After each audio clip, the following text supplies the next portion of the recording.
This is Dan Tracy. I'm here together with Johannes Gerloff in the Black Forest, and we're talking about his new book, the Palestinians in German. It's actually not too new in German. It's been available now for quite some time, but we're doing it now in English.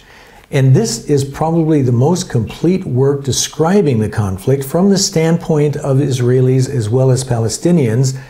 And you give some wonderful historical background. You give background as far as international law is concerned, the League of Nations, the United Nations. We're here to talk about this book. This is the German version. It's called The Palestinians. Volk im Brennpunkt der Geschichte. What did we call it? People in the focal point of history. And in the book, you let Palestinians speak. You let Israelis speak. You have a lot of personal testimonies of people that you've spoken to in the relationships that you've built. What do you want to achieve with this book? Look, I went to Israel originally because I was interested in the Word of God, and I discovered that there is the nation, the people of God, Israel, and then I was called to be a journalist. And the point is, if I'm a German journalist, for Germans, it's very important to be objective. So I really dedicated about 10, 11, 12 years in really getting into Palestinian society, getting to know them on all different levels. How do the Palestinians, or Arabs living in Israel, whatever is most politically correct, you talk about that in your book as well, how do they relate to their Jewish peers off camera? The very moment you have a camera in front of your eyes, you're different. Yeah. You think, you have different lighting, you know that somebody else is listening. The moment I step into a room, I have a camera, I have a microphone, people switch. Actually, I have in this book a picture of an old lady I met, I think it was in 2007, right after the bombing of Gaza. We went into Gaza, and it was, when we took up the camera, she wept and she was kind of complaining on how difficult the situation is. We put down the camera and she built relationships with us. She was in her 70s, 80s, but she was beautiful. And she was starting to flirt with us. The people were sitting around. And you know, it was like putting a switch around in your in her head or in her person, putting up the camera, she was crying, putting it down, she was kind of building the relationship on whatever level you went with her. Now, is that the same? Did you notice the same thing in the higher levels? I mean, you deal with government officials, you deal with people on really every level of their society and the leadership pyramid.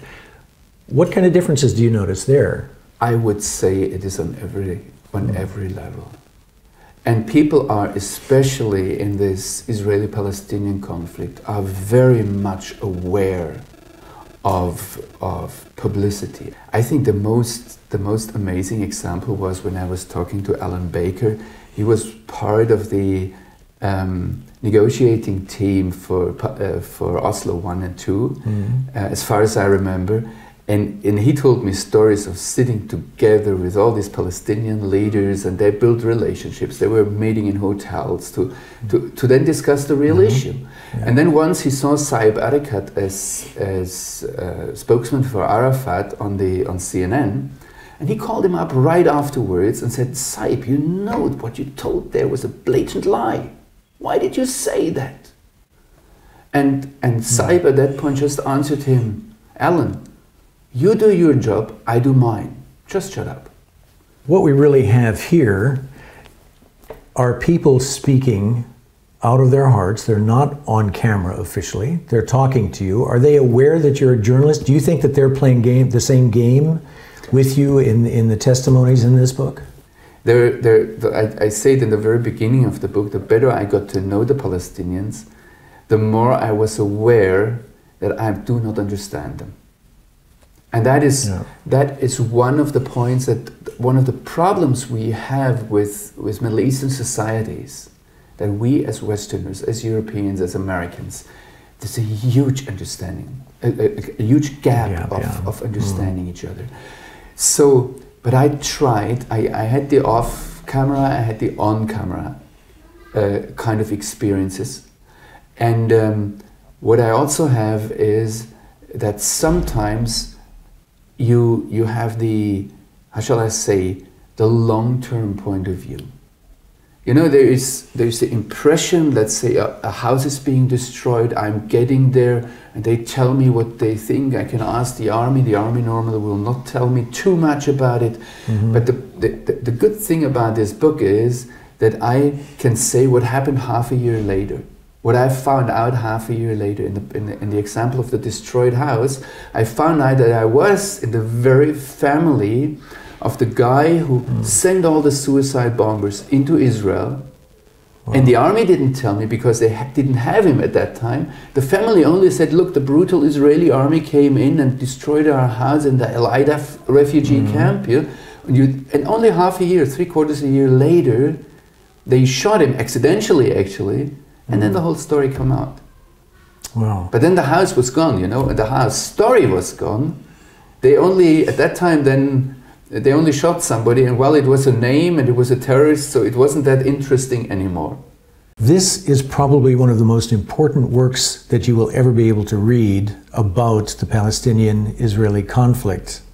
It's going to give you insight that's going to help you make the right choices. It's going to give you insight that will enable you to understand and to share with others some of the things that are really going on. So I would just invite you, have a look on Amazon. The book, The Palestinians, by Johannes Gerloff, Gerloff. You'll find this book online, download it, get it, read it, and share it with friends. This could make the difference in a real solution in the Middle East. Thanks for watching.